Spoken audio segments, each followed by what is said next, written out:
David, how you Hey, doing? I'm good. I'm good. Yeah, it's good to see you. Coming in all the way from Hawaii. Yeah. You're on the Big Island, right? Yes. Yeah, Yeah. I'm in Hamakua. In where? Hamakua means it's north of Hilo. Hamakua means the breath of the parents. It's the trade winds that come in. So it's kind of Oh, I gotcha. Okay, that's yeah, fantastic. And yeah.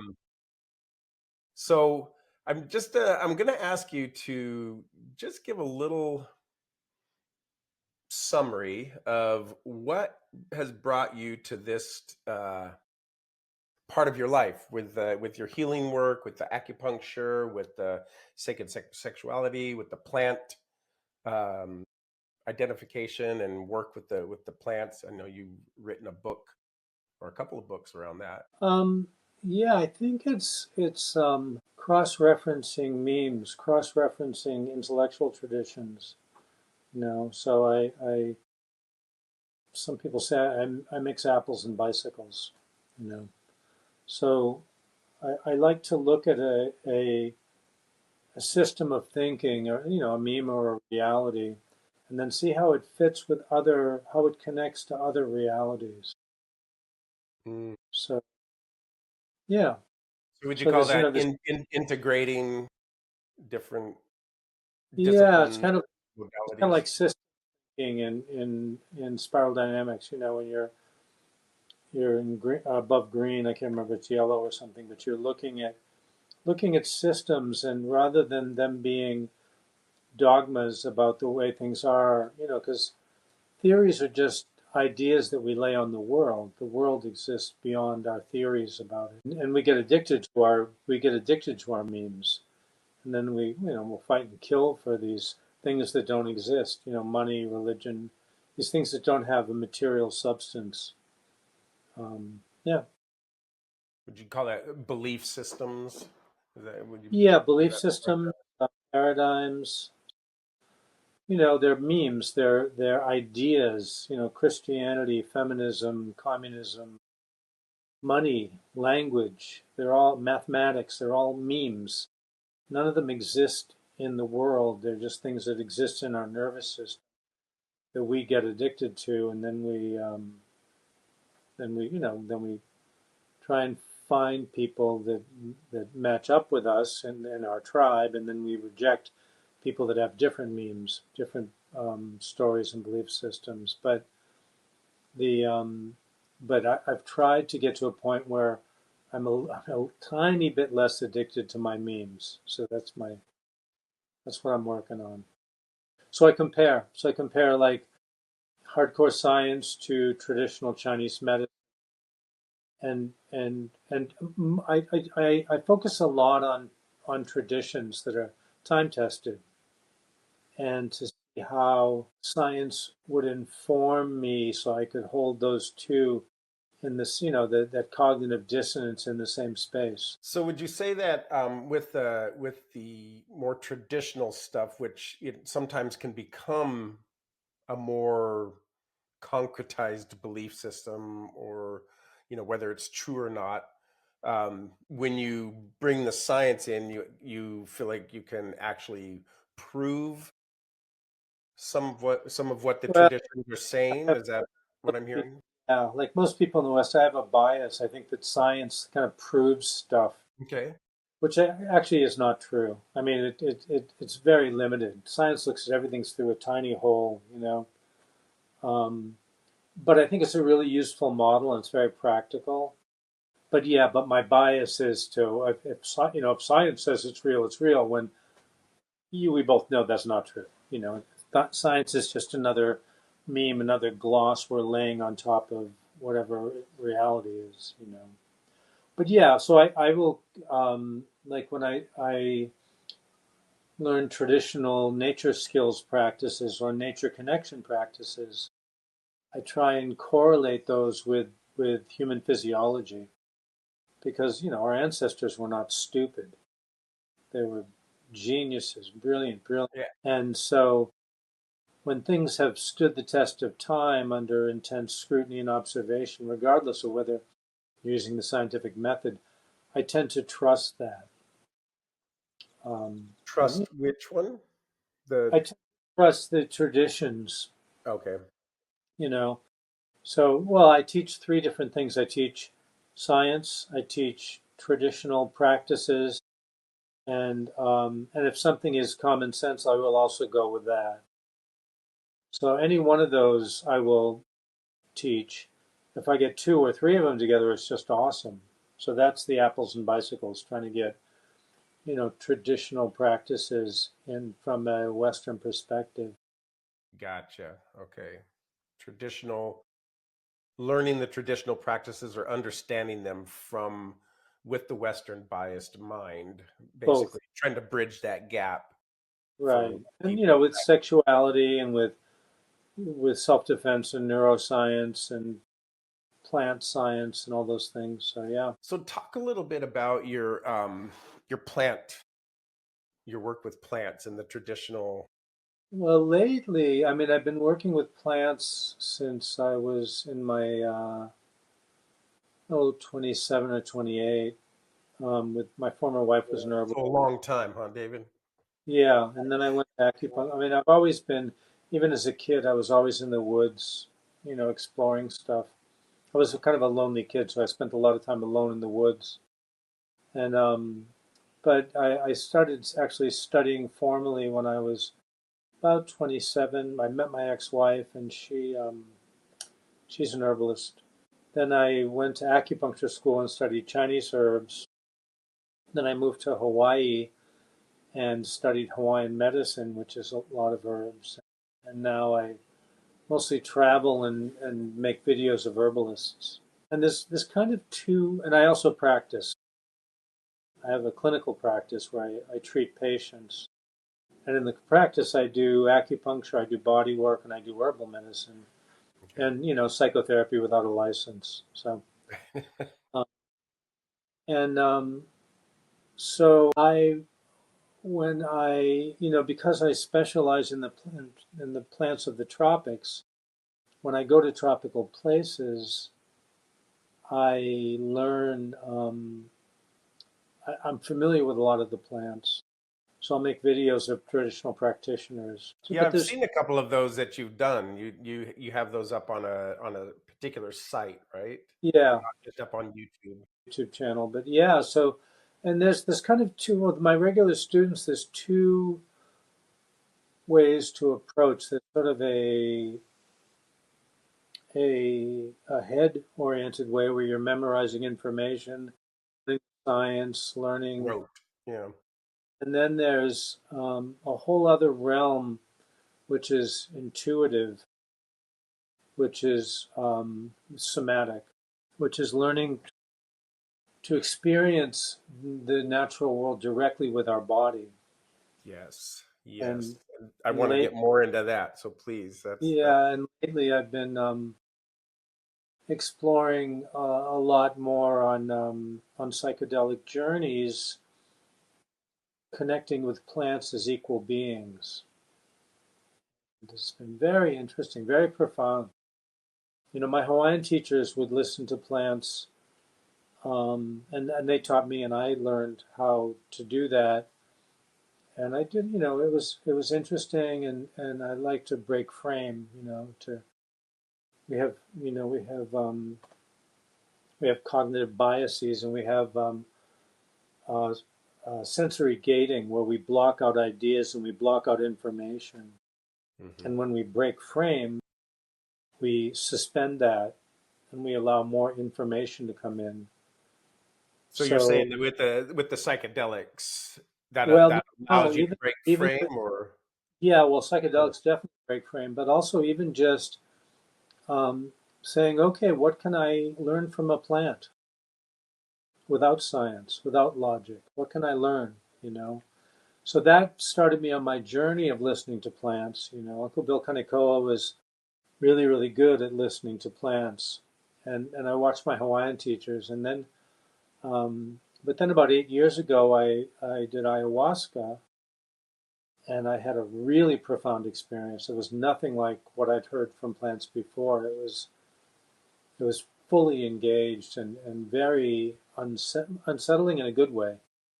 Very, very powerful experience of seeing this plant as an equal being that was equally conscious to me. And then, so I was very curious about that because, we'll have a dream, and when we wake up, we think, oh, that was just a dream. Hmm. But when we take psychedelics, we'll have an experience that is totally out of our normal realm. And when it comes back, it feels more real than real Yes. life. So it's different than a dream. It's not just a hallucination. It feels like there's substance there.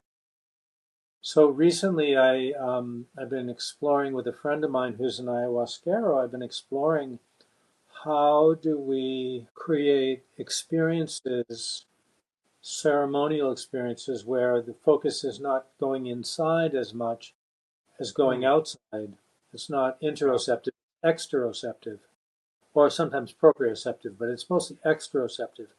And how do I put my attention on what's outside of me and have a semi-permeable membrane to my identity, to my being? Well, that's how, that is definitely breaking frame in a couple of different ways from what I can Yeah. see, because, when you go into ceremony and, none of these medicines, these plant medicines, whether it's psilocybin or ayahuasca or anything like that, are meant to be done frivolously. We both know that. These are, deep teachers. Um, what I have always been taught is that you go inside. You go inside and keep going in and keep going in, right? So this is really I like what you're saying personally because that's the kind of person I am. Is I like to touch. I'm kinesthetic. I want to feel it on a more conscious, subconscious level, in my body. So We're not breaking doing that. it to people. We're just alpha testing the like Oh, we're I getting understand. I proof of understand. concept. Yeah, Right. No, I yeah, understand, but it's outside the box of that stuff that is generally outside the box. right. So you're pushing some Yeah, edges. this is way out of the box. Listening to plants, way out of the box.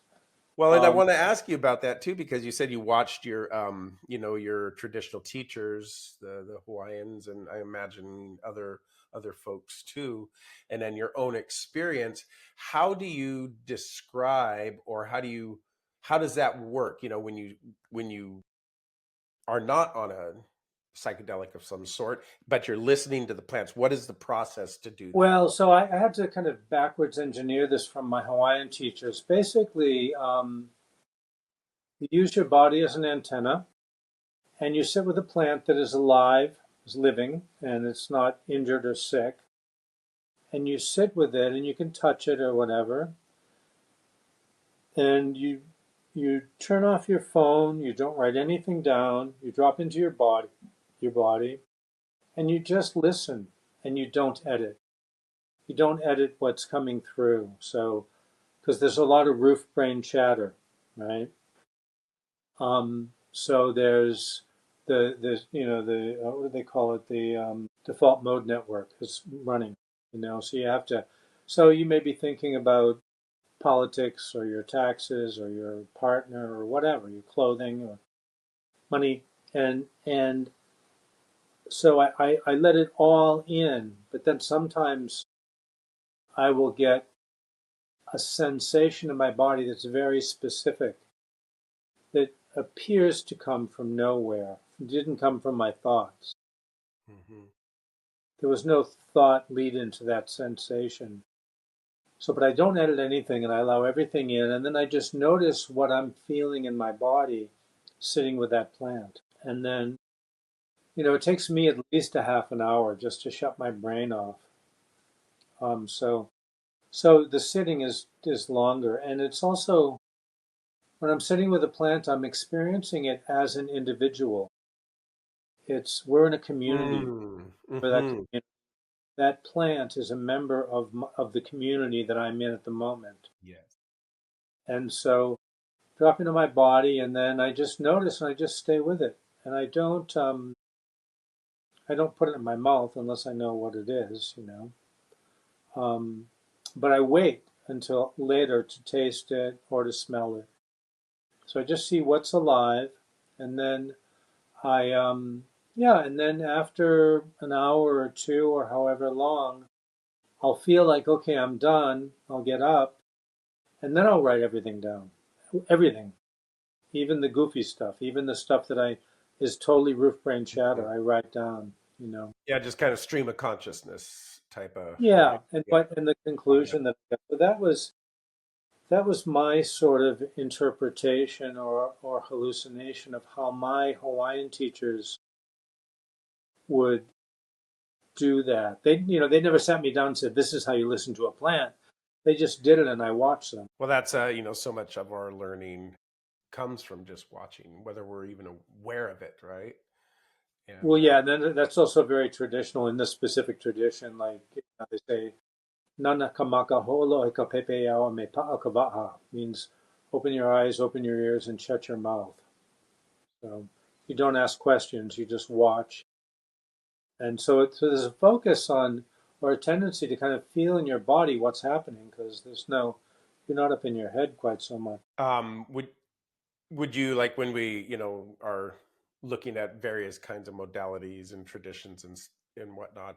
Would you call that mindfulness or like meditation? Well, What? yeah, you can't be. I mean, we can't. So we can't have somatic awareness without being present. I mean, there's the two kinds of mindfulness. There's state and stage, and it's like a whole other rabbit hole. Well, But talk about those just briefly. Like, just let people know what when you say state state stage, real quick.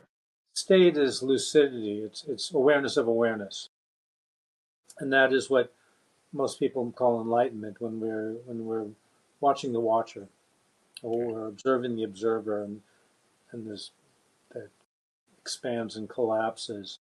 Stage is more like the awareness that goes with shadow work.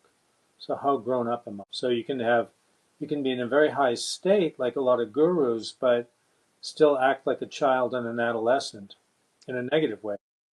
Even though you're enlightened, you still act like an idiot. And so state and stage are different. So That's stage is great. I more, don't think that I've ever heard that distinction oh, okay. quite that way before. But it makes a lot of sense, right? Yeah. Yeah, so yeah, and stage is somewhat cultural, although there's norms. There's wisdom in most cultures looks similar, but Hmm. but stage is also cultural norms, like being sensitive to being appropriate and sensitive, and not slinging your crap on people and or Oh, come making a on. situation. No Right. fun if we don't do Like that. stage is basically growing up, and Right. and state is lucidity, is awareness of awareness. That's fantastic. Well, so you came in, always have been in the woods and paying attention to plants, whether you were really doing that consciously as a learning process, but then you got into herbalism, and that led you into um, acupuncture, which Hmm. you're now a licensed acupuncturist, right? Hmm. Yeah, And since then from there, that led you into deeper study of plants and herbs and traditional medicine, but more specific to Hawaii and the tropics. Is that about right? Yeah, and I also did body work before I went to acupuncture school, so I've always done body work on my clients, on my Okay. patients. Yeah. Yeah, no, I think it's an incredible combination. There's a lot of healing out there that doesn't include touch, and that's just unfortunate Yeah. because it's Yeah. just such a big part of us. So, given all of this and what you've been doing, and just remind me, you have written a couple of books on herbal. Yeah, I have a book called well, I had an acupuncture reader called the Acupuncture Point Book, Okay, which was used to be used in acupuncture colleges, now not so much. That was in the 80s. I wrote that, and then it was a reader. It wasn't really my material.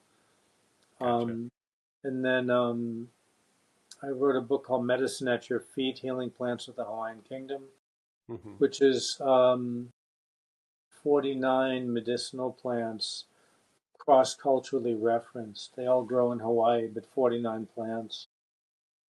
And this section's on gathering protocols and things like that. And then I wrote a book called Wild Wisdom, which I put into print before it was done, on nature connection skills. And I'm in the process of rewriting that with a new co-author of mine, Eric. God. And then I wrote a book called How to Worship the Goddess and Keep Your Balls, A Man's Guide to Sacred Sex.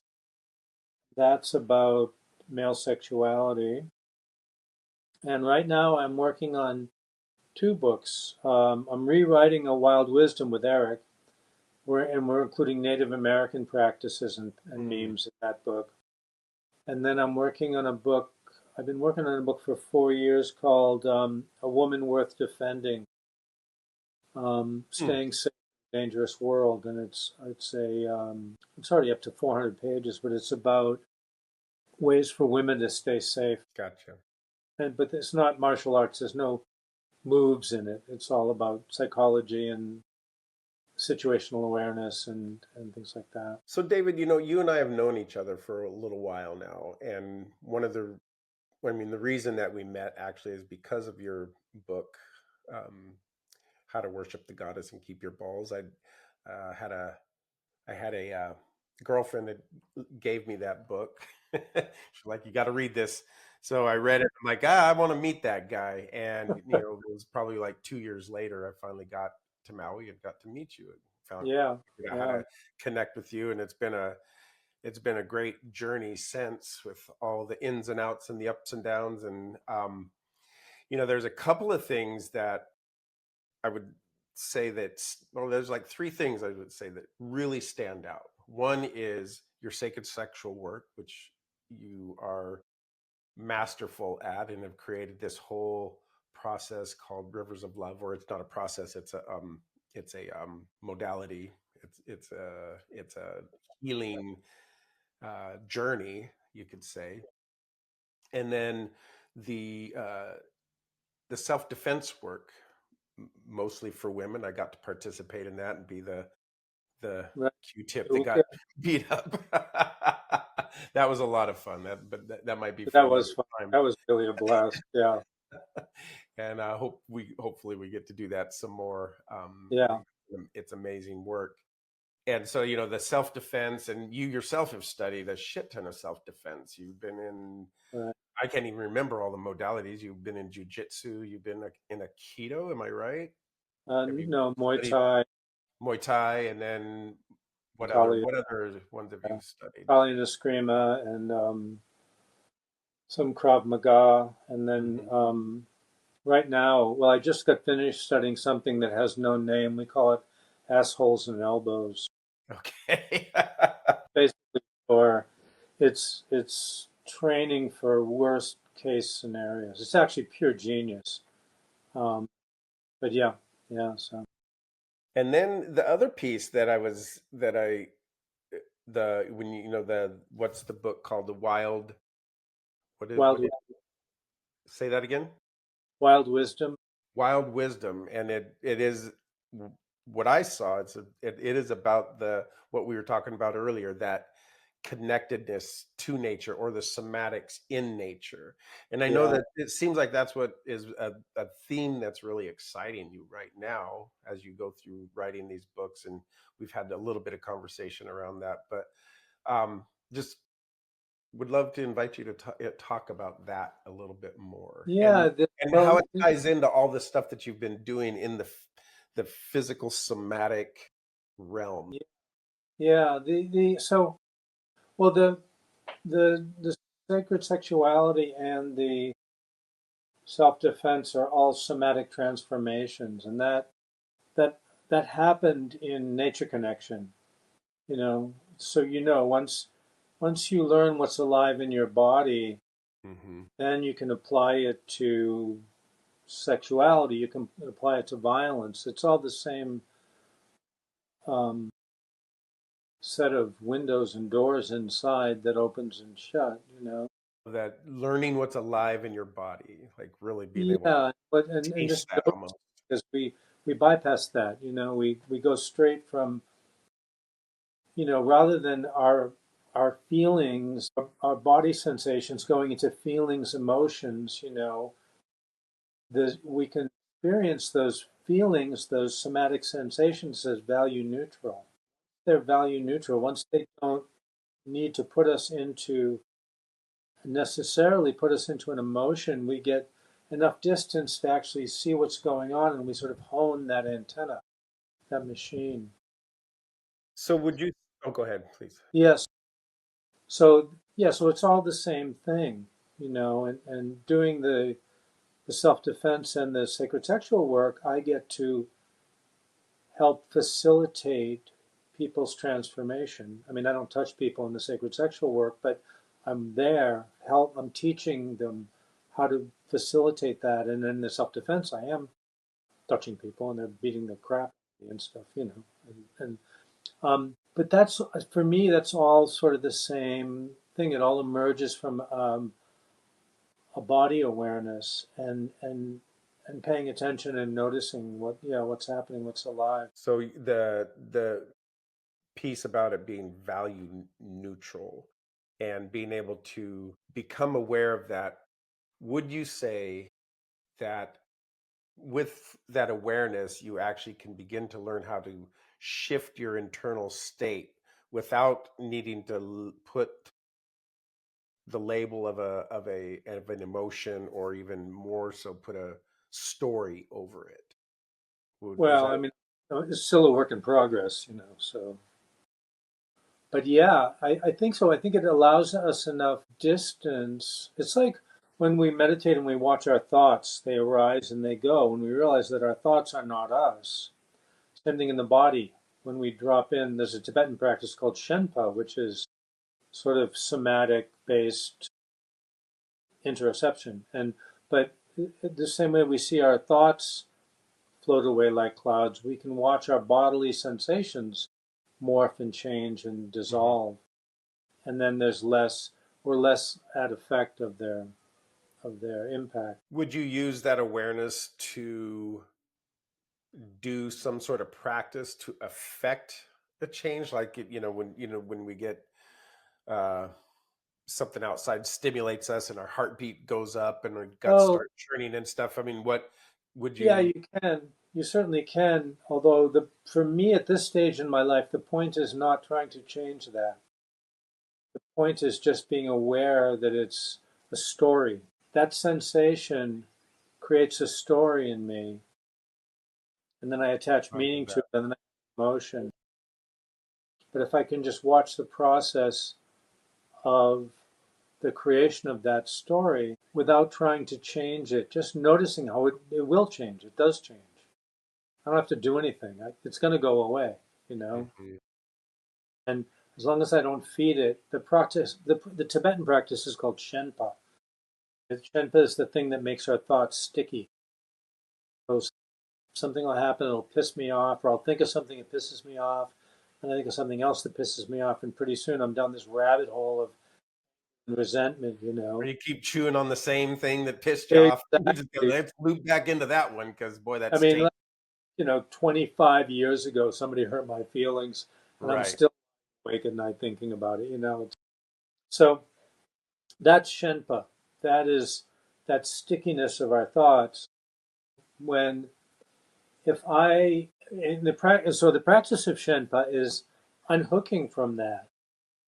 So when I feel myself getting angry, when I remember, I just pay attention. Oh, this is what that feels like. It's on my left side, and it's tense, and it's hot, or burning, or itchy, or whatever, or warm, or aggravated. It's just like Hmm. Hmm. the physical sensation, tension, tightness. So if I just put my awareness on that sensation, and I just stay present with that, very slowly that sensation will change. Absolutely. And then, so I unhook from the Shenpa. So the practice of Shenpa is actually unhooking from the story that goes with that sensation. Like the thought that is like the clouds that moves through. It's just something that's happening. Right. I mean, I realized about a year ago that 99% of my social relationships are all based on hallucination. The stories. Oh, this person is wonderful. This person's terrible. This person is in this box. all these friggin' stories, and that's, I mean, we need that. That's how we navigate the world. That's how we're wired. But we don't need it as much as we also need to see that it's a story. So here's a curiosity because Shempa, did I say that right? Shenpa, yeah. Shenpa. So it is an Eastern tradition, and you know, we here in the West have grown up under a whole completely different kind of structure, with Protestantism and puritanical and much more rational in some ways, with the rational mind. Um, so the concept of I'm just reading it as kind of detachment or just letting it be and letting it go is not something that seems um, really available to a lot of us in the West. The being able to Right. just sit with it. you know, it's not something that's taught in our schools or in religion, Western religions or anything like. I mean, it is in some ways, but it's kind of hard to um, get directly to it sometimes. I think. Um, how would you describe or guide somebody into that kind of state or that kind of way of being that It's does just just has no just practice, idea? paying attention. My friend David Way, who's a Taoist and martial arts instructor, he learned from his teachers. They call it giving the monkey a banana. We have monkey mind. Very commonly a monkey mind. That's all the Absolutely. story, right? So the obsession, that sort of spleen deficient spiral we get into when we're obsessing about something, and his teachers taught him to give the monkey a banana, and it calms the monkey down. And the banana is somatic awareness. So he was in a situation in a monastery in China where he was really triggered by, and basically that's all he did for, like, it was a terrible thing that he was aware had happened, and that's all he did for like 8 months, was that, doing bagua, but just giving the monkey a banana. So sometimes, and that, I'm That's sure, great. prevents PTSD, you know.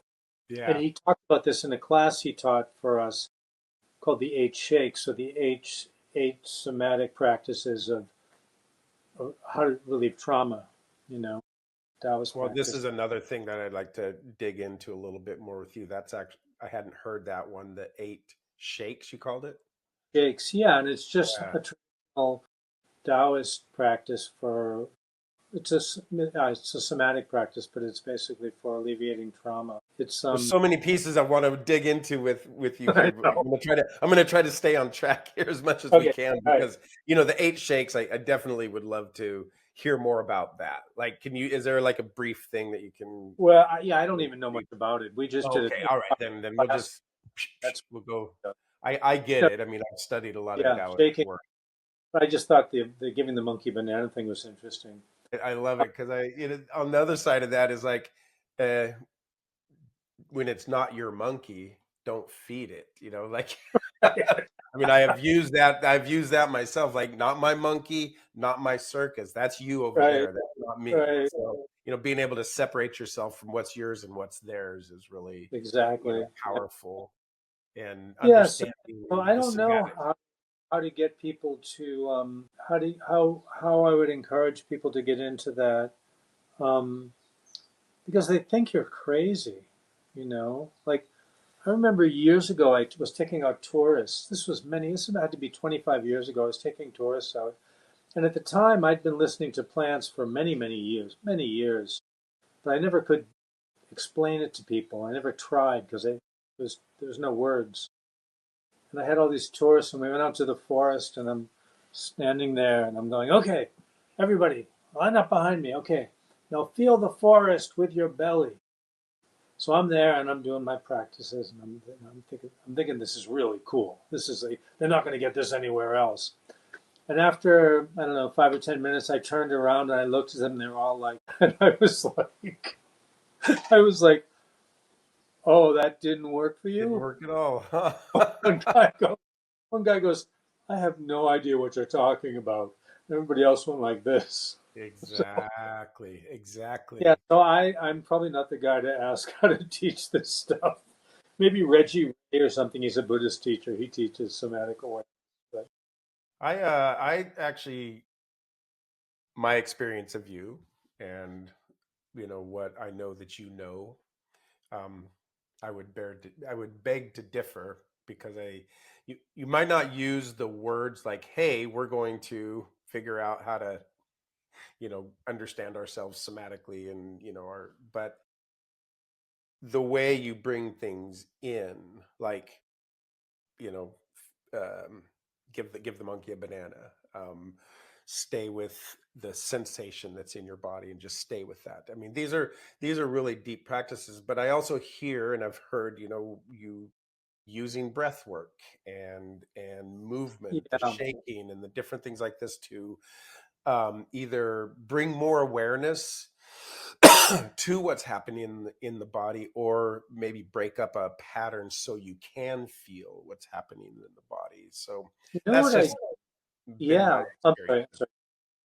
That's been my experience of you. That's all. Oh, thank you. Yeah, you know what I do think is really useful is what in psychology they call differentiation or individuation.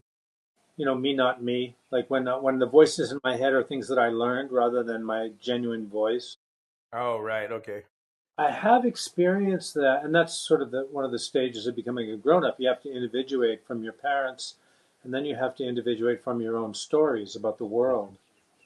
Um, I have found, and being vulnerable to other people's opinions. I've found, and I believe that the process of individuating, of discovering your own truth, is a somatic process, and it can be done somatically. Wisdom can be obtained somatically, or interoception can be obtained somatically. And that's by just bringing your locus or your awareness, that where your locus is where you put your awareness, either in your body or in the world, bring your locus down below the navel Hmm. or around the navel. So in Chinese medicine, they say that the subconscious exists below the diaphragm. The gut brain, right? I mean, The gut brain, yeah, and the Hawaiians call it na'au, which means guts, and there's another Hawaiian word called na'auau, which is wisdom. And the second au in na'auau, the second au is a spiritual light. So when you bring a spiritual light, i.e., your attention below the diaphragm, you get wisdom. So I mean, we use it too, and we say, trust your gut. I mean, that's a, yeah, so we I have. think just noticing where emotions, just navigating the world, identifying with our belly rather than our head, is a really powerful way of just beginning those practices. Well, you remember the other day I sent a little statement. I sent it on the text, and I said, intimacy is not created through verbal conversation. It's that Oh place where yeah, you drop into the body and you lean in and you feel that trembling and you choose to stay anyway. I mean, that's paraphrased a little bit, but basically yeah, that's what it was yeah. saying. And that's exactly what I'm talking about. In that is that most communication, like 90% of communication, is nonverbal.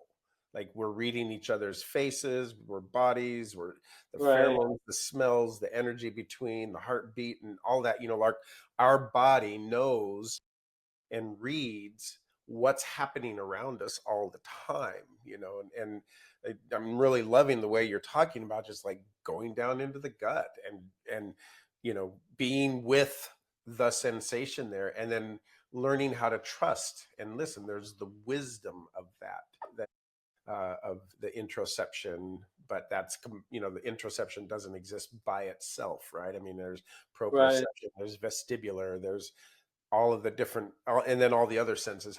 Depends on who you talk to, how many senses there are, but 8 to 22, I think, is a lot. right, So right. anyway, Yeah, yeah, lots of wisdom there for sure. Yeah, and yeah, that's there's lots of rabbit holes there. Yeah.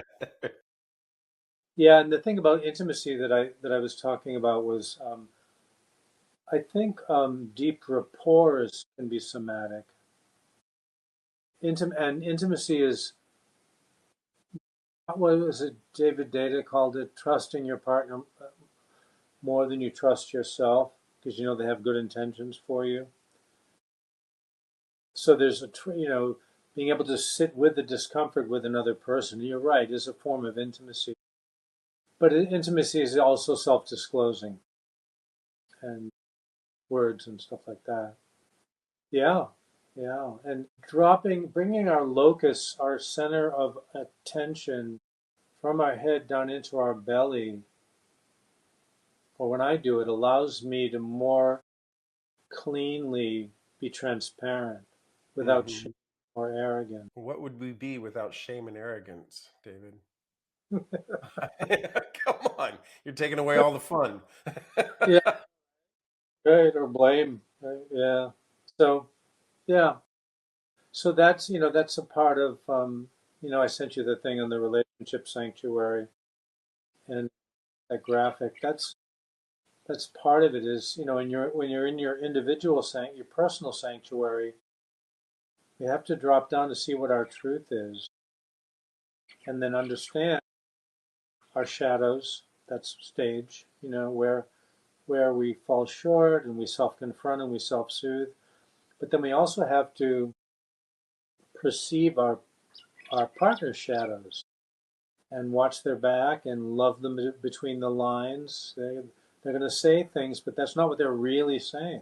So if we can, Exactly. use that somatic awareness to say, oh, Hmm. she's not mad about the dishes. She's upset because I spent money, or because she's jealous, or I'm, you know, not mad about the car. I'm upset because I think she's going to leave me, or whatever. The subtitles. That is a good way to read people is somatically, is through our gut awareness. Is that I would say that I experienced that as both vulnerable and deeply intimate. Yeah, You know, it sure is. It's very vulnerable. Yeah. yeah, it's something else, boy. So I there's a couple of things in here, um, kind of coming back to the theme of the deep ecology, or in working with the plants and the herbalism, and would you or do you see intimacy and relationship health or relational health, right, as being affected by or affecting ecological health? Yeah, I think that the reason, I mean, I don't know if that, I mean, I guess the somatic awareness would translate across from a lover relationship or a friendship relationship to listening to plants. I mean, I'm sure that's all the same mechanism of experience. But Hmm. I think if we could really feel our bodies, we would never let a forest be clear cut, or we would never let ships remove 90% of the open ocean fish, the pelagic fish. I think if we could really feel our bodies, we wouldn't allow, even politically, what's happening. My Hawaiian teachers will say, this will fool you, but this won't. Not always true, but most of the time it's true. This will fool you, but this won't. And we can talk ourselves into almost anything. So, I mean, it takes a lot of patience to listen to a plant. It takes a lot of patience, and that same patience we can bring to our partner when we don't need to interrupt them. We're not waiting for them to take a breath so we can get our piece of information in. That's a very valuable skill. Wow, David, that was oof, I could feel that in here. The if we could really drop in and feel our bodies and learn to trust that, and translate that into the patience to listen and to um, trust those around us, how much, well, I don't want to say better the world would be, but like how much destruction we might be able to avoid. Yeah, I mean, and I always think of us, our socially, as having these virtual reality goggles on. That we have these hallucinations about all these people, and we can see them, but there's also a gloss over them, and we just like bang into each other with these wearing these goggles. We don't see how people are really actually put together, and that's our repurposed hardware, our evolutionary hardware that we have that kept the For sure. tribe bond. There's a term for that. I can't remember what it is off the top of my head, but the fact that we're using repurposed hardware. What is it people have said? We're Neanderthals living in a medieval culture with godlike powers. Right, exactly. Yeah, we have this evolutionary hangover Yeah, where we're absolutely. just, in some ways, we're just a fucking mess. Well, sometimes I think about that. It's like you can't really erase the evolutionary part. Like you can't just like get rid of it. No, there's no post-human, yeah, no, you Maybe can't. throw everything up on AI or whatever. But Yeah, but what we we can never do. transcend our humanness, at least not while we have a body. So, Exactly. And why would we? I mean, it also brings a lot of just joy and yeah, excitement. But going back to what you were saying about the, just being with it and recognizing it for what it is, yeah, when just I step want back. to just go out and Oh, grab that thing, just recognize like, oh, that's my right, evolutionary man, wanting to protect his woman or, feed his family or right. protect his territory. And, I can go like, oh, I don't actually have to act on that. And we misunderstand. I mean, how many times in my life have I thought somebody was saying something and I was all worked up about it, and it turned out not to be true? I mean, it happens all the time. Yes. So I'm Yes. living in this hallucination, but I still, no, no, no. This time it's real. Yeah. This time it's real. That's great. So yeah. So that sort of knee jerk reaction is yeah. It's our evolutionary hangover. The amygdala is on overdrive, and yeah. Right. Totally. The cingulate cortex. I've been listening to a number of things. Right, right. Yeah. So Yeah, many. people that disgust us is the same part of the brain. I think it's the anterior cingulate that rotten meat smells like. So I want to kind of shift the conversation a little bit and come into this other part of what you do and have been doing for many years, and that's the sacred sexuality, Hmm. and obviously it ties deeply into the um, herbalism and plant medicine and the Chinese medicine and all the somatic work and that kind of neutral. It's just kind of a, what did you call it? Neutral state. That it's Oh, not value neutral. Yeah, value yeah. neutral. So, how did you come into that work? And then more specifically, how did that lead into you writing this book? Well, I've always, ever since I hit puberty, I've been very interested in sex. I mean, but I think even more than most people. I've had a real genuine interest in that. Um, and even when I was a teenager, one of my first lovers and I, we bought this book on Tantra. This was like in the early 70s, and there was only one book out by John Mumford, I think it was. We bought this book and we would practice these tantric practices. And then I was always really into it. And then as I learned Chinese medicine and started studying with Taoist teachers, I started practicing and putting pieces in. And then as the science has evolved, I've started doing more and more, like correlating those things. And at one point, I was in the year 2000, I was living with a partner, and she was an acupuncture student. And I had already been doing deep tissue work for many, many years. And I had been doing acupuncture for many, many years. And so we would work on each other, and we started playing around in arousal.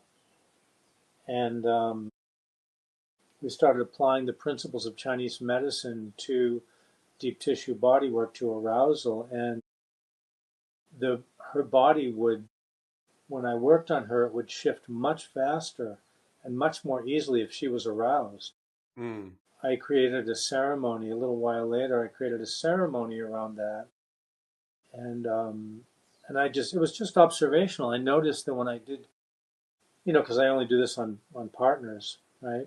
If I do this work on a partner, the body is this plasticity that will shift. The fascia will shift, and you can release trauma, and there's all kinds of things you can do when you're doing the body work and arousal. But can't do it. I can't do it professionally, so I have to. So I teach couples how to do it. And then as time went by, I was teaching the ceremony to people. I started understanding possible mechanisms for that. Why? Because that's an old occult tradition too. Is where there's critical periods in biology when an organism is open to taking on imprints. So, Conrad Lorenz and the ducks, right? Or humans, and when we learn languages before age 12 or so, we absorb languages, and after that we have to memorize them. We can't do it anymore. Those are critical periods. Well, some things recreate critical periods, and in traditional occult practices, sexuality was one of those things where during high arousal, high sexual arousal, we become open to suggestion, Mm. and just after. So, and I also learned that during arousal, we also become open to not only changing our memes or our paradigms, but changing our structure. And it turns out, and this is just totally speculation, but well, even the sex in critical period is I'm just speculating. But it turns out that I don't know about men, but women, when oxytocin is released, it has a sister hormone called relaxin, Hmm. and relaxin is produced um, when women are giving birth so their pelvis can open. The sacrum basically like liquefies. The whole thing becomes open and relaxed, and the connective tissue loosens. So my guess is that in arousal, and when you do deep tissue work on the fascia and the connective tissue, in arousal, the relaxin is also there, and there's tissue called elastin that the relaxin works on. So anyway, that's just my total guessing hallucination about why it works. My observation is that it works very powerfully, but I don't know the mechanism. Well, I know I've got to be witness to some of that, Yeah, um, and even in other modalities that I've studied where there was deep body work, and it wasn't necessarily a sexual arousal, but it was an arousal, whether it was through breathing or whatnot, and the whole body right. would That's open. actually a different kind of arousal. But I mean, you and I have both seen people climaxing, having somatic transformation, Exactly, exactly. and that's incredible. That is, I mean, the potential for that to heal the body, to heal trauma is huge. It's a conundrum because you can't practice. I can't practice that. I Well, mean, I and I could, think that it's one of those things where having the right container and of people that course. are committed to Right. each other and that kind of a thing is it's really going to be But I can teach people with a model and not touch people, and that works, you right, know. exactly. So when I'm teaching this, I work with a partner, and yeah, and then they get to practice. So could you outline just sort of like briefly? I mean, it's super involved, I know, and but can you just kind of outline a little bit of like what happens in a Rivers of Love ceremony? Sure. So it's a ceremony where one person gives to another, and depending on the level of skill of the giver will depend on how the ceremony is structured. But basically,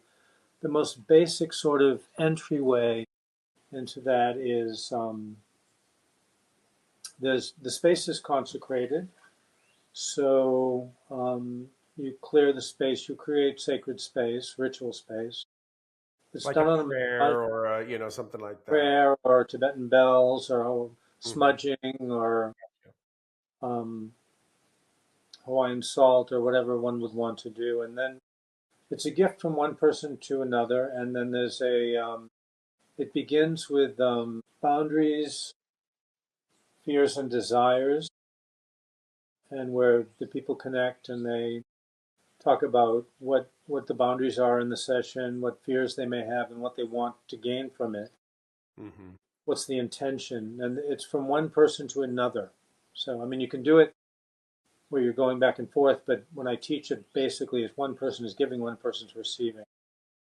And then the intention of the body work is to arouse. So, like in normal massage, you don't. The intention is not to arouse, or normal body work. You don't want to Hmm. arouse.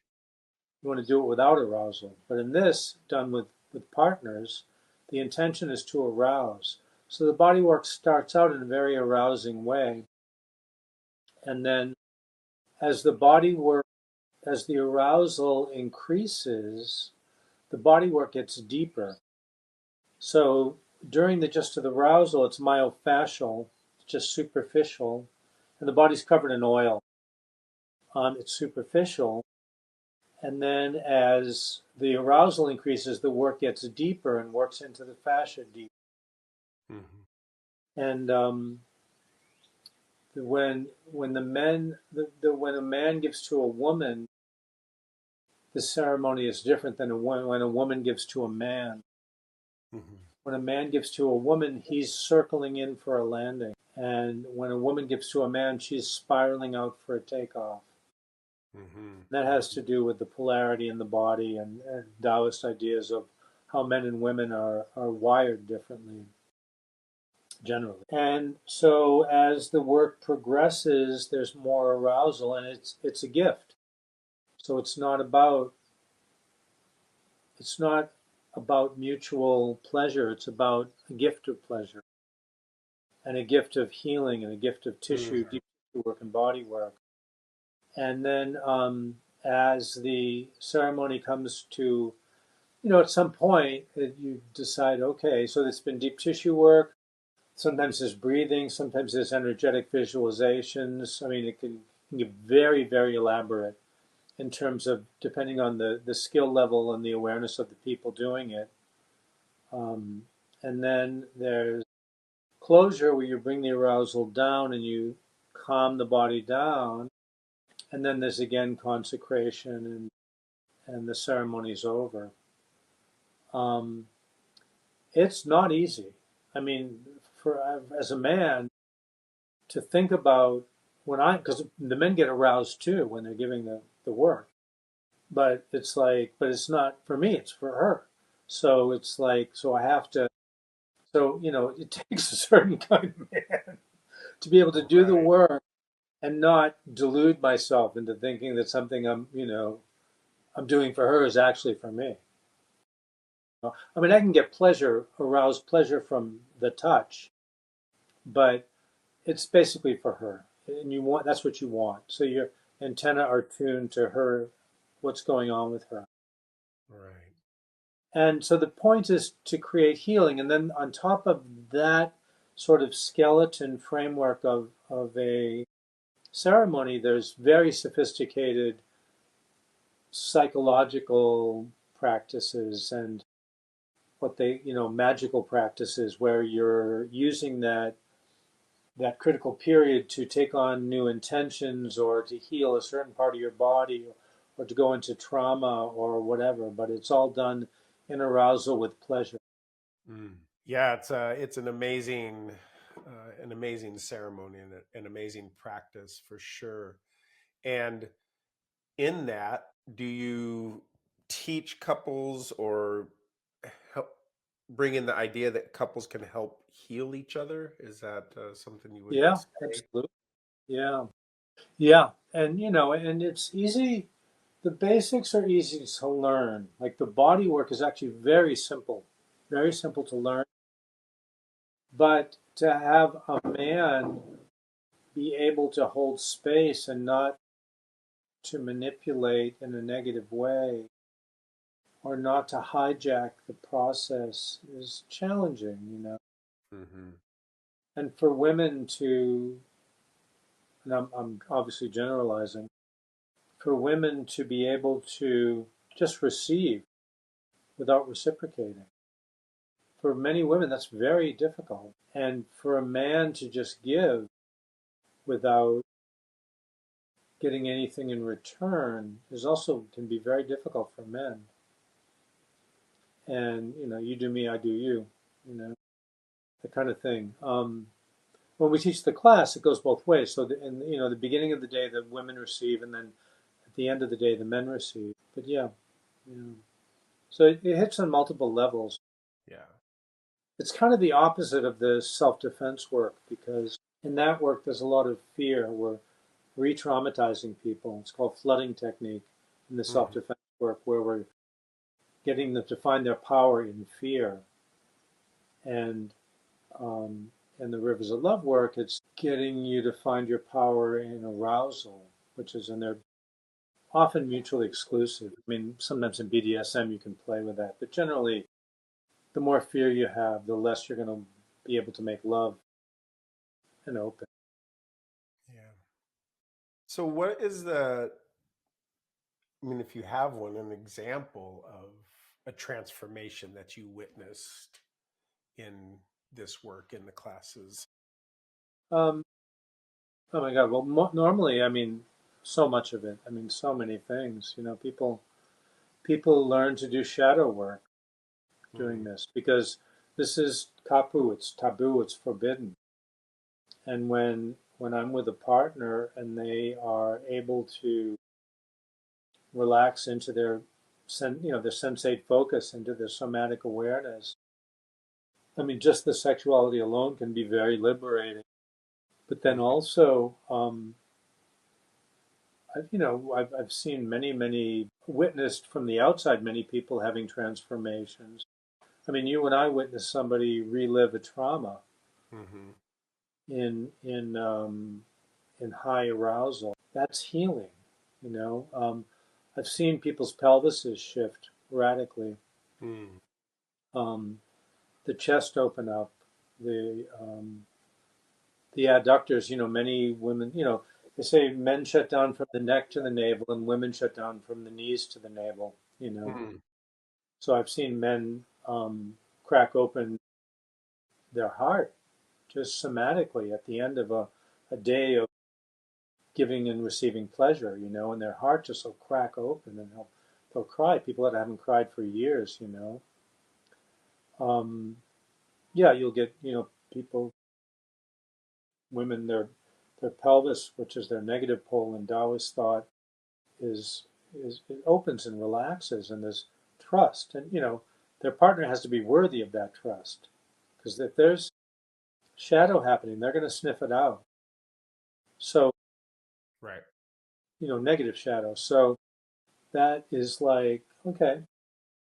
And then, yeah, chest opening, necks opening up, head no longer being forward, being back. There's and countless psycho-emotional transformations that because oftentimes in a ceremony with a partner, you'll do the ceremony, and then there's the check-in afterwards, and things have come up, and then you get a chance to hold space Mm-hmm. for your Mm-hmm. partner and allow them to do their shadow work.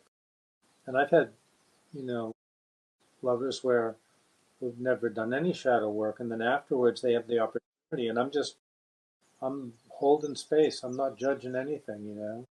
So they get to go exploring those spaces with a partner after they've been sexual, which is, I believe, a critical period, right? And that afterglow allows them to take on a new imprint. Mm-hmm. Well, there's the people that are doing this kind of or similar kind of relational healing work using things like MDMA, Right. because you Yeah. open up and people can really Yeah. And, process things that yeah. maybe. People use ketamine, MDMA. They use psilocybin, Yeah, and it's really useful for that. I mean, it's very useful um, to use with other things. You know, obviously carefully and with awareness. But yeah, because MDMA and psilocybin and ketamine, as far as I know, all open critical periods. They recreate I, critical. And when you mix that with sexuality and pleasure, and the fact that it's okay to be human and make mistakes and screw things up, and it's just and deal with the past and stuff. It's very powerful work. beautiful. I'd like to step into or just ask you some questions about this book, the one that drew me to you and your work initially, the How to Worship the Goddess and Keep Your Balls. I just the title was enough in some ways, but the reading it was one for me. It was one of the first kind of relationship books that I've read that I felt really spoke to men, like really directly to men. Most of the other ones that I've read have been, even if they were written for men, they were very often from what I would consider a feminine perspective, or even written by women, like Right, telling men right. how to do No, it for women. no testicles on board. Right, So this was a little more raw and a little more, um for me, it spoke to me on that more masculine level, and right, so I appreciated it. I have suggested it to other people, and I've had a variety of reactions to it, um which I thought were really interesting. People, because taking on a more masculine role or stance or vision, or how to move through things from that perspective, is sometimes seems kind of antithetical to the softening and being in your right, your feelings and being able to express emotion, and what a lot of people say, like really own your feminine side as a man. So right. that's what it really appreciated to me, and I didn't find it to be like misogynistic or hateful or anything like that. It was just spoken from a man's point of view, is what it really felt Well, it's funny because I wrote it in 2008, so I don't know what that is, 17 years ago or whatever it is. like. It was a while ago, yeah. Um, yeah, and when I read it now, when I look back on it, it seems really aggressive. Like I would probably soften it a bit. I wouldn't talk about Why? screwing on time. Well, I think maybe that's the thing, is at that time it really spoke to me too, because I was probably feeling Yeah, right. that too. So And yeah, I so think if ever I think a you lot of take men it to that, I will probably rephrase those things. Um, but I think it's valuable, because I think it does speak to a lot of men, maybe even especially younger men who are yeah, feeling more. and it was genuine. I mean, I don't regret it necessarily. In hindsight, I would write it slightly differently. Yeah, I after in let's see, when was it? I started it. I had just finished Medicine at Your Feet, and I'd been doing the Rivers of Love as a ceremony since 2000. So 7 years later, 8 years later, I've Mhm. been doing it for 7 or 8 years, and I just wanted to write about how to do this work, this healing work in arousal, and I started writing it, and I realized I couldn't write it without addressing male psychology or my experience of male psychology because it would be empty. So I wrote. I would write it. There's two sections to the book. There's the psychology, and then there's the techniques or the rivers of love work, and they're separate. It's really two separate books. But put that material in there because just from my own, like I purposely didn't read any men's books. So I didn't read any David Data or Robert Masters, or I didn't read any of that stuff. Why? Yeah. Robert Bly I had read because I did MKP, but he doesn't deal with sexuality so much. Or yeah, no, I guess I had read Robert Bly and I'd read some other people, but I avoided definitely David Data and Robert Masters because I wanted to be my voice Gotcha. of my experience. So yeah, so that's how it came about. I just wrote it and writing and kept massaging it, and then I had an editor, and she would periodically slap me upside the head when I went off the rails, which is good, because I get a little too full of myself or too opinionated and draw it back in. So, right.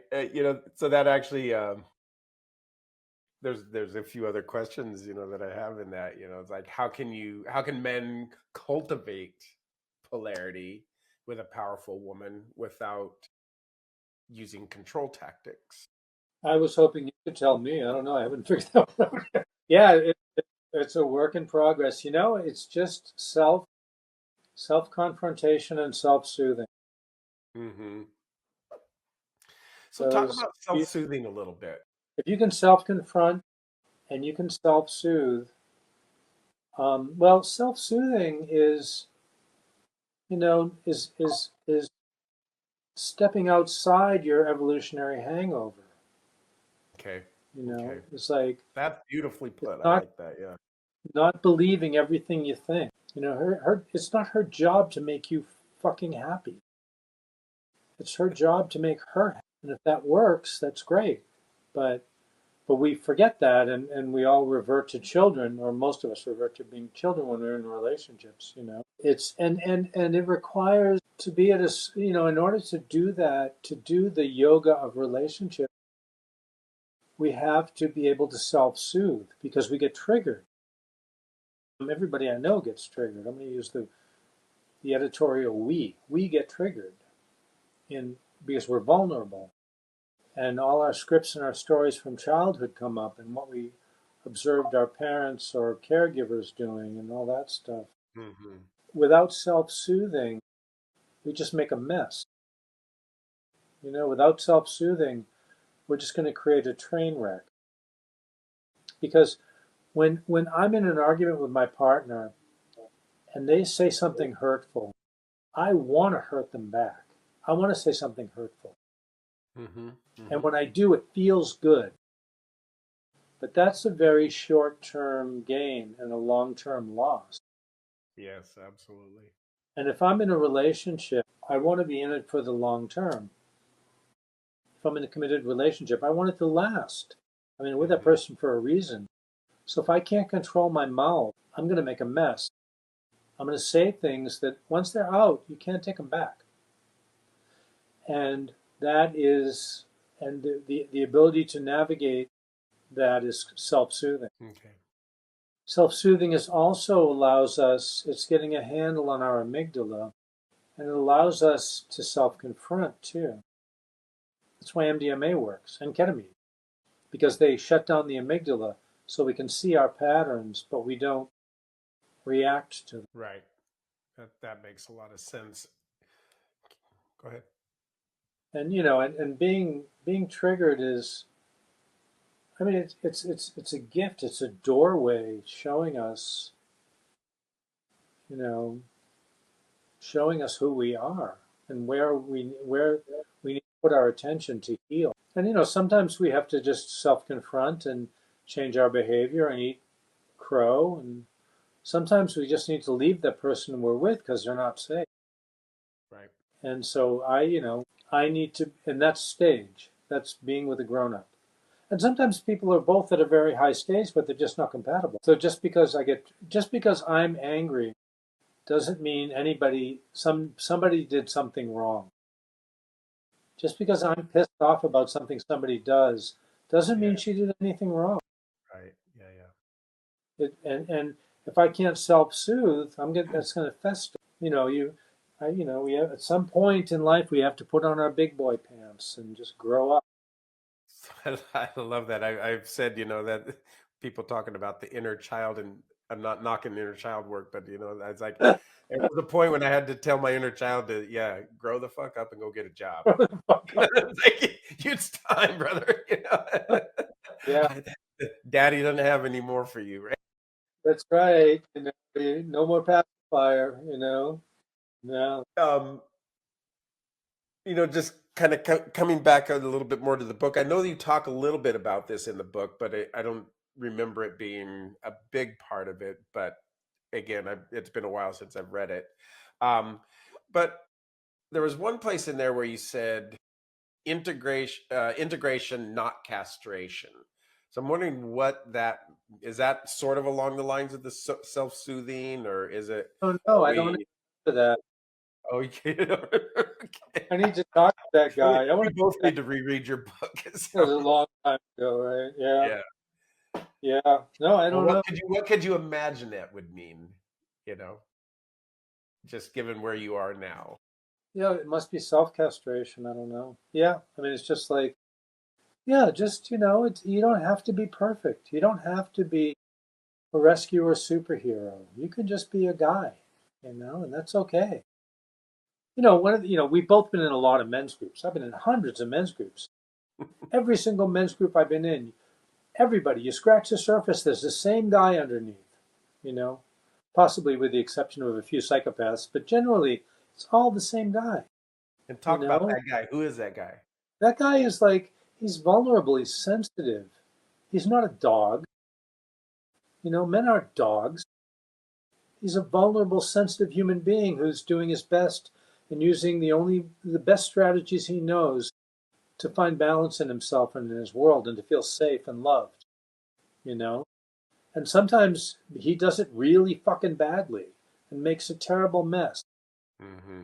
And sometimes he does it beautifully, but it's all the same guy. All those people that we have malicious envy towards. Hmm. We wish we were like, so we fucking hate them. That asshole, how dare he be better than me, right? That, it's Malicious like, envy. Yes. Hmm. yeah, it's like, wow, maybe I can rise to the occasion, you know? But that guy has the same insecurities that I have, maybe in different flavor and a different size, but it's the same insecurities. Yeah, we're all human together, right? I mean, Yeah, yeah. So, so how would a man stay present without collapsing into guilt or dominance? We by kind well, of by talked. I think we kind of talked a little bit about that, but yeah, by dropping into his belly and finding out what's his voice and what are voices that were planted in him by his history. And the relation I sent you that relationship sanctuary chart. You can post Mhm. that if you want. That's about there's there's the personal sanctuary, which is self-soothing, and my job in my personal sanctuary is to self-confront, self-soothe, optimize my quality of life, and be a good human being. You know, and then two people, that's their job. That is their job. That's my mission in relationship. And then on top of that, above that, you have a relationship sanctuary, which is my job in the relationship sanctuary is to improve my partner's quality of life, to love between the lines, to see the subtitles, to watch her back, to make sure, that I'm not, that I'm watching her back and to optimize her quality of life without betraying my personal sanctuary. Mhm. And underneath all that is radical ownership, which is it is my job to optimize my quality of life is up to me. There's nobody else responsible for my quality of life but me.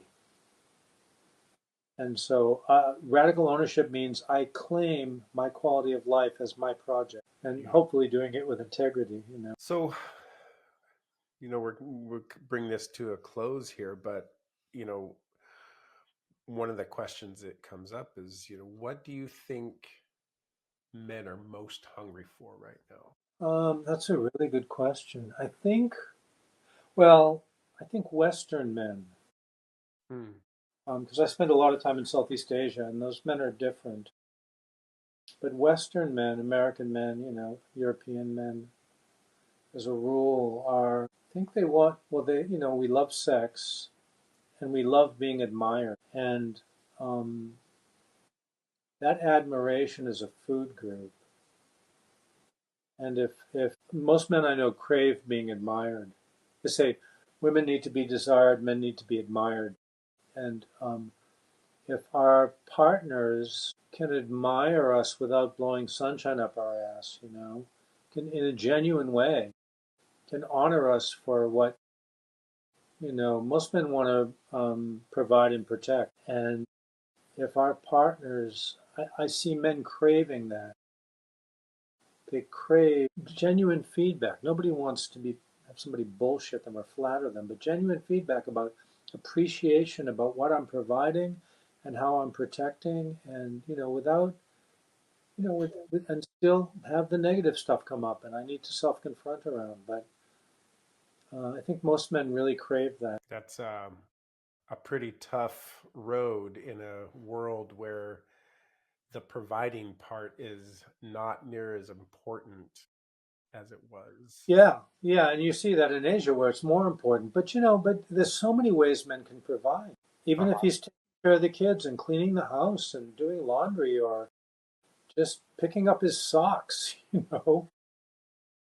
I mean, or being a good lover or, any of those things, So that it's not is, just a financial providing or no, no. Oh, you we know provide, God, we hunting. can provide a shoulder to cry on. We can provide a warm embrace or a clean, bed sheet or, yeah, it's not just money. So the basic difference, even at that, it still comes down to um, admired and what was the feminine?